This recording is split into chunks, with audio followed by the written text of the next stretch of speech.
Pauline Hanson's Chief of Staff, James Ashby, and Liberal Senator Alex Antic. Well, let's start with cost of living, because that was what propelled former President Donald Trump back into the White House last night. This is bad news, James, for a Prime Minister here, because he's got no record to run on in terms of cost of living, and he's no longer seen as the battler anymore, is he? No, far from it, especially with private jets and upgrades to most of his flights that he's taken across his time as a politician.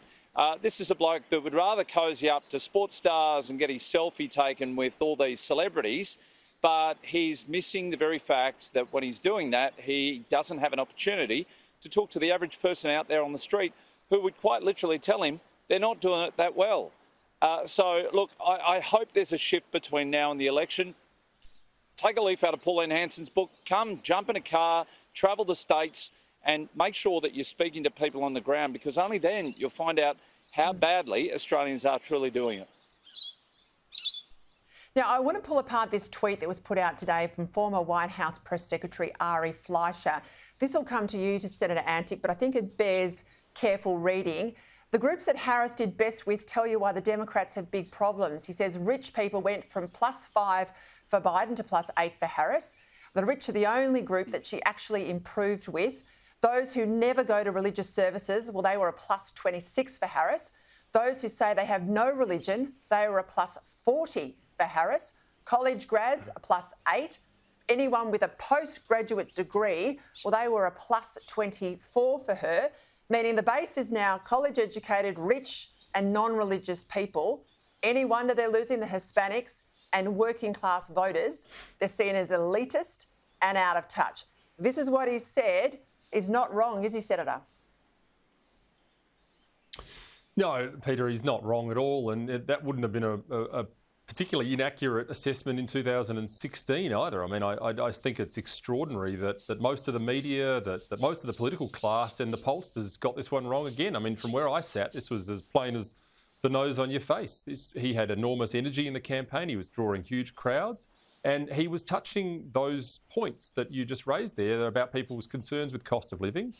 Really, what Trump did was fill the void of the old Democrat Party. I mean, he ended up polling very strongly through the old Rust Belt, again, places like Allentown in Pennsylvania. And that is a lesson for the right here in Australia. I mean, the Labor Party in this country has deserted the workers. There is no question about that. And Peter Dutton, I think, is doing a good job talking to people on the cost of living issues. I'll also say the other thing that's interesting about this election was the overwhelming response from Gen X, my generation, to Donald Trump. Very high support rates for him there, which I think reflects largely people like me that can remember the good times, the 1980s and 90s with some degree, and also people who are listening to the alternative media. He really hit that angle well with podcasts and alternative media. There's some enormous lessons that need to be learned here.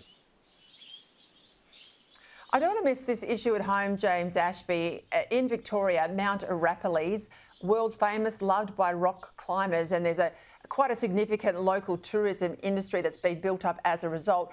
The state government in Victoria, they are banning anyone now from accessing a good part of the park. They say cultural heritage is all behind this move, but locals say there's been no transparency and no consultation. No, and the same problems happen in New South Wales with Mount Walker, which is just over the border from Queensland. We've seen it with Ayers Rock, the shutdown of the climb. And just this week, we've had Youngler, which is a lovely little spot. Next time you're in Queensland, come and visit it, because we've got the largest platypus population up there. Aboriginals have decided to take it upon themselves to shut down a gazetted road and access to a waterhole because they don't like the people that are going there. This is happening all too often. As you say, no consultation.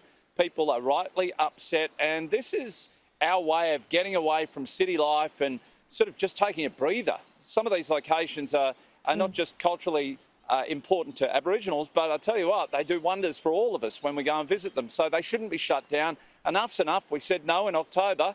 Albo, here's your chance. Stand up and say, well, we reject these closures as well. Alex, a new study is out that says carbon emissions from private jets has gone up by nearly 50%. The number of flights peaked ahead of the UN climate conference in December. your state of South Australia wants to have a UN talkfest there in a couple of years' time. You know, hypocrisy, your name is a private jet owner. It really is, Peter, and of course we see those private jets popping up at every global elite event, the World Cup, Davos, COP28 or whatever it is, you name it. And yeah, look, the state government here, of course, is trying to attract that global glitterati crowd because that's what the Malinowskis government loves doing. It should be a campaign slogan of bread and circuses in this state. That's all we get, golf tournaments, racing car events. But, you know, if they were really serious, we'd open up our natural resources and drill, baby, drill. Got to leave it there, gents. See you both next week.